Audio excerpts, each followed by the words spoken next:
Our final lecture in thinking about how the various demographic characteristics that children have interacts or intersects with play. We're going to talk about play and socioeconomic status. So we've talked about play and ability status, we've talked about play and gender, play and culture, and now we're wrapping up with play and socioeconomic status, or children's family income levels. So we will take a look at some statistics related to social class, and then we will talk about how children's play might look differently depending on family income level. Before we look at some statistics that give you a sense for how prevalent poverty or low SES is in the United States for children in particular, I'd like you to take a look at this video. It's about 10 minutes long. It's a very helpful window into why it's important for us to pay attention to socioeconomic status and how much it matters for various things in our human lives. So this is a more general view, not specific to children per se, but kind of a good window into why SES matters and why it's an important demographic characteristic for us to consider in all kinds of areas of life. So first, let's look at some data that is at the national level, and then we'll look at some data that is specific to California. And so I do want you to notice on all of these graphs that we have 3 different levels of income deficit. So when they're talking in the parentheses, they're talking about how far below the federal poverty level you are. And so folks who are low income are somewhat below the level that's needed to be able to be financially healthy in our country. Poor is farther below that, and deep poverty is very, very far below what is needed to have healthy well-being related to income in the United States. And so one thing that you can see is that between 2013 and 2023, the federal poverty level went down. There's some concern that there are indicators that the poverty level is back. Much of the reason that the poverty was lowered a little bit in our country between 2013 and 2023 was COVID-related supports. So during COVID, a lot of families were receiving supports for their children and for various other things, and that was helping to mitigate the amount of poverty in our country, particularly for children and families. But those COVID-era helpers have left the building, and so it is very likely that when we look another 10 years down the road, unless we put some of those things back in place, that poverty will be on the rise once again. Another thing that's important to look at is that the age breakdown, like who's more likely to be poor. And so you can see that children in particular are very likely to live in households where there is poverty.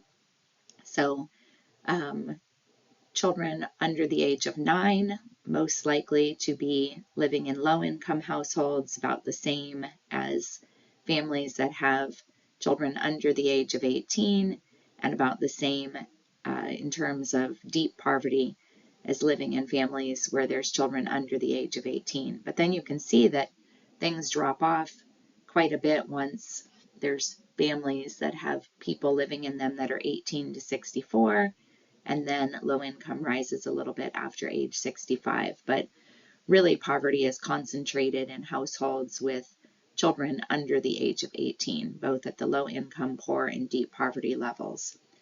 And then we also have some data indicators related to race, and you can see that children who are Black and Latino and American Indian and Native Hawaiian are the most likely to live in houses that are low income, poor, and in deep poverty. And then white children and Asian children and other are more likely to live in households that have more financial advantages than kids of other races. So That is hence my bullet point down at the bottom of this slide where it says that minorities and those with low education levels are overrepresented among the poor. So our race one definitely shows that folks who are of a minority race status, basically non-white, are generally more likely to live in houses that have low income or poor or deep poverty. And we don't have a graph for this, but I will assure you that education level does correlate with poverty, and often those who have lower education levels are more likely to live in low income, poor, or deep poverty households. So here we've got our California data, and this is not showing up to 2023 in terms of general poverty rates. It's also not breaking it down by the 3 different levels of poverty. It's just looking at anything low income and below. So it's lumping together low income, poor, and deep poverty. But you can see that since 2013 in California, the poverty rates have actually gone down as well. So that there has been some betterment for the number of children who are living in poverty. It was hitting highs of like 25% in 2012 and then has been kind of on a decline and then has flattened out. We're missing data for the little COVID era right there around 2020, but it seems like it's kind of flattened out and we're sitting at about 15% right now. So about 15% of kids at all ages are living in poverty in the state of California. We still see those race differences. So Black kids are more likely to live in poverty. Asian kids are the least likely to be living in poverty. Hispanic kids and Pacific Islander kids are kind of up there. White kids, so again, white kids and Asian kids not as likely to be living in poverty as Black kids, Hispanic kids, and kids who are Pacific Islander. And with regard to gender, basically it's equivalent between boys and girls. So we don't see any gender differences. They're both just sitting around that 15-ish%. That's typical of the age-related data also. So what I really want you to take from this is that a significant number of children that you're going to be encountering in your professional work are going to be low income, so or worse. So if you take 20%, for every 5 kids you have, 1 child is living in poverty. If we do 15%, we're maybe talking about 1 out of every 6 or 7, which is a lot. That's a lot of kids to be experiencing that particular socioeconomic status. So I wanted to talk generally about the effects of socioeconomic status, particularly being low income, poor, or in deep poverty on children generally. We will eventually get to play, I promise, but I think it's important to have a wider understanding of how poverty impacts children. So when children are living in households that are below the federal poverty line, and remember that was all 3 categories in our national data that we were looking at, they may have school readiness gaps. So a standard deviation, if we think about data, so let's say that you take everybody's grades in a class, and we kind of expect things in the world to fall along a normal curve. So if you think about that bell curve where it is kind of low at the sides and then pops up in the middle, if we're thinking about like a curved graph and then we plot data underneath it, we generally expect people to primarily function in the middle.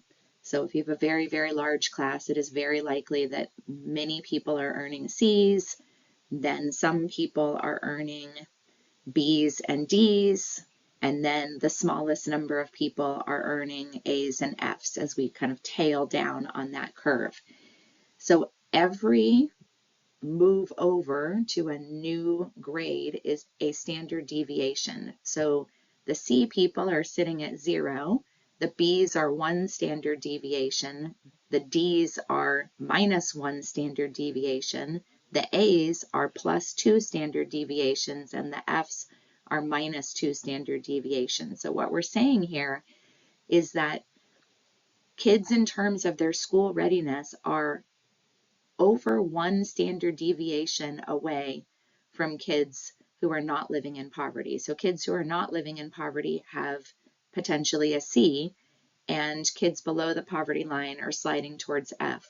Or kids above the poverty line have a B, and then kids who are below the poverty line are sliding down into the D range. So it's like a whole letter grade behind, basically, slightly more than a letter grade behind their more economically advantaged peers.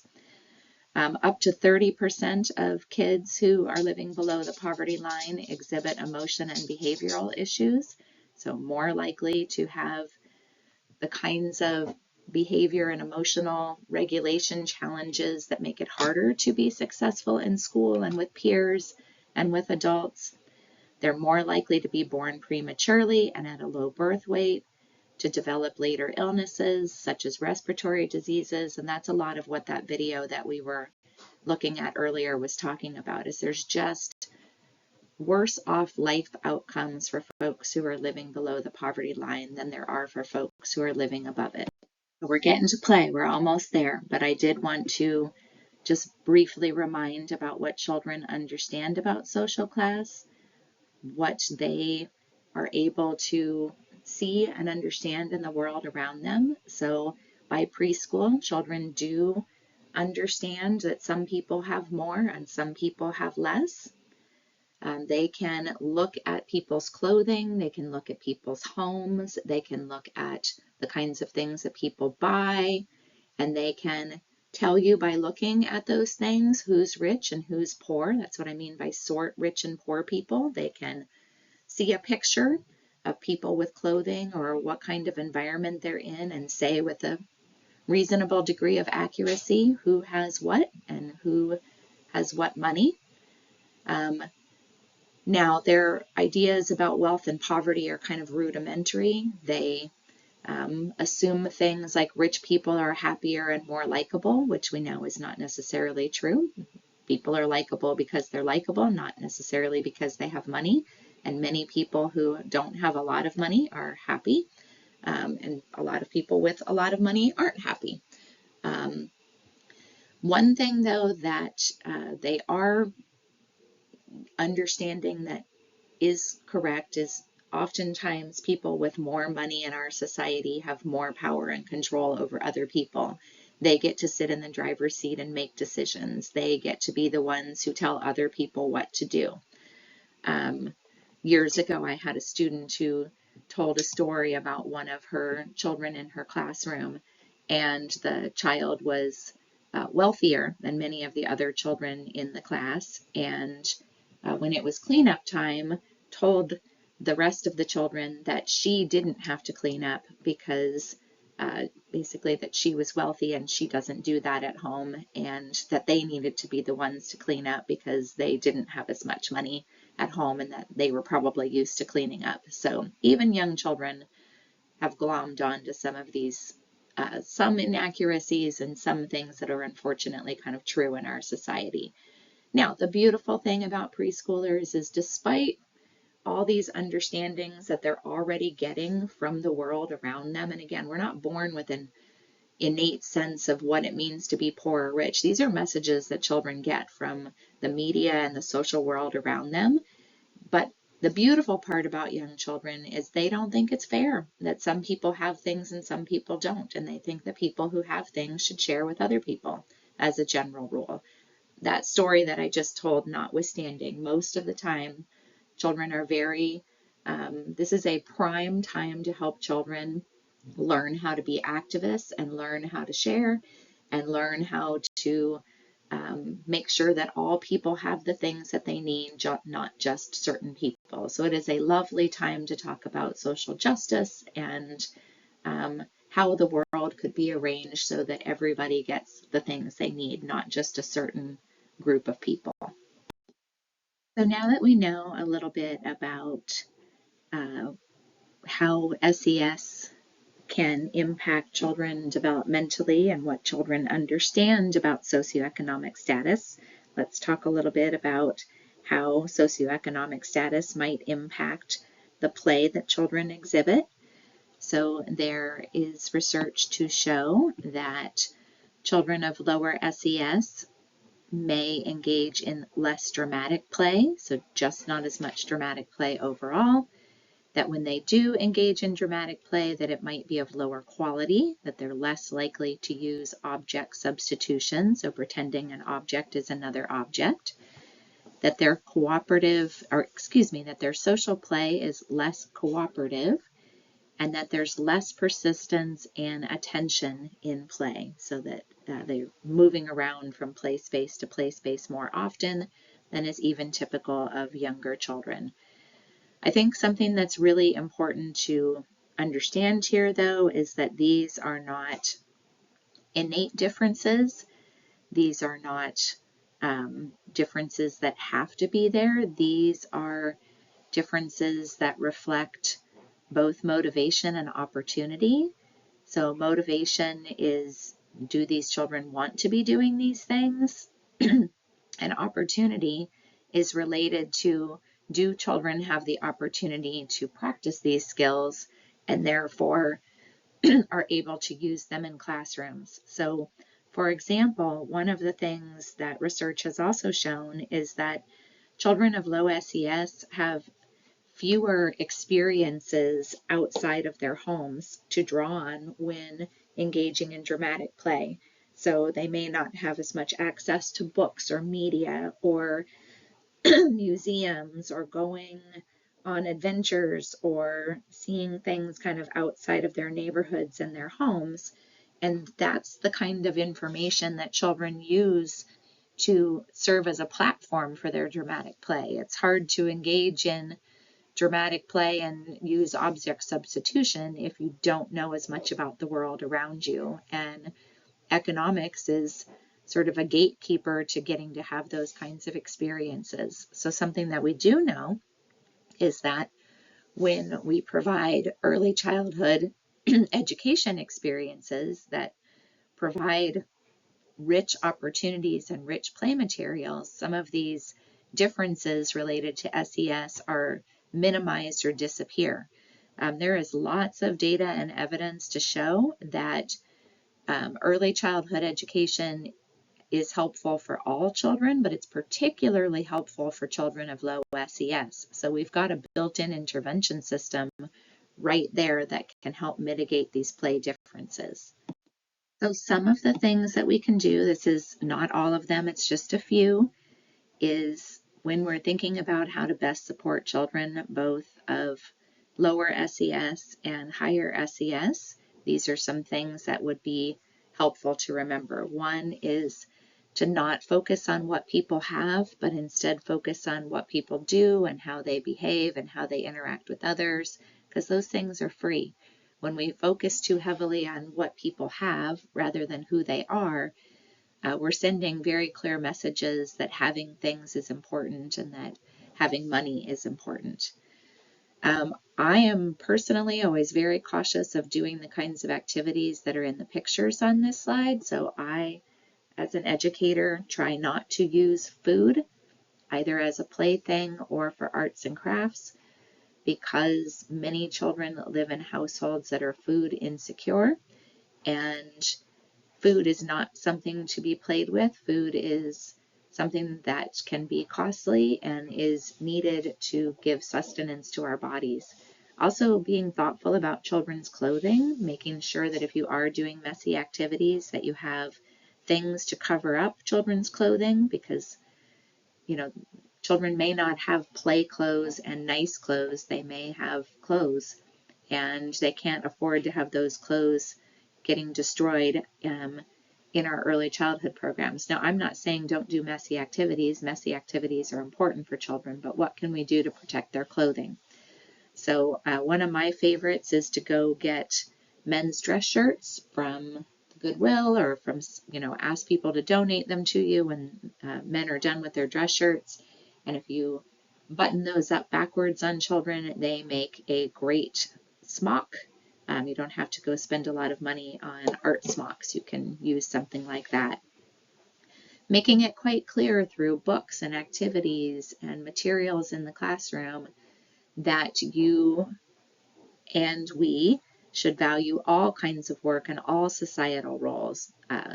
So not just having books about doctors and nurses and teachers, but also having books about people who farm and people who work in jobs that involve creating things with your hands and jobs that involve taking care of people in our community. So, really thinking broadly about what it means to be a member of society and that all things are important and valued.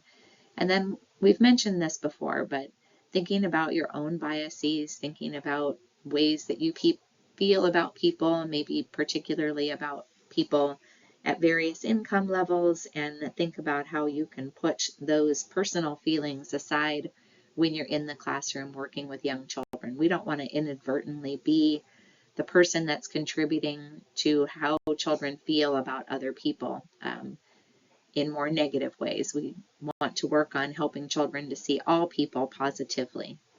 I wanted to end on what I was mentioning on, not the last slide, but the slide before that, about why early childhood education is so important.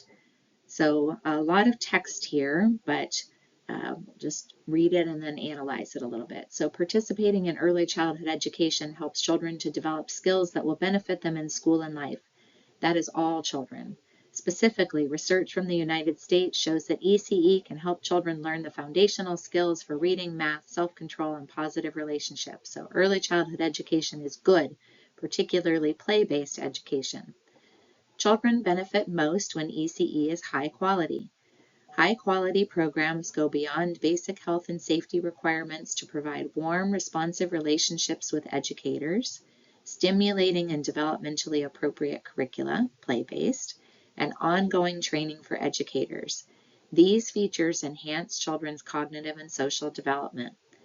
All young children can benefit from high-quality ECE, but it can be especially helpful for children from families experiencing low household income. Children with disabilities served in inclusive classrooms and dual language learners. So early childhood is important for all children, but particularly children from some of the demographic groups that we've been talking about over these last few lectures. These benefits often last into kindergarten, and some studies show lasting effects into middle school and high school. The quality of later schooling that a child experiences can either build upon or counteract these benefits. So basically that means that we can't just rest on let's make a good developmentally appropriate preschool program. We need to make sure that we're having good developmentally appropriate elementary school programs, middle school programs, and high school programs if we want to keep those benefits that children got if they were able to attend high quality preschools. Even though the evidence for long-term effects of ECE on child development is mixed, some studies show that participating in high-quality ECE yields long-term advantages for individuals and society, including higher educational attainment, better adult health, and less involvement in crime. So what that's referring to is there was a series of studies done about 20 years ago, very high-quality early education environments, and children in those centers went on to not just do better in school, but to also do better socially and emotionally and in life. And we're going to talk about that research a little bit more when we talk about play in schools a few lectures from now.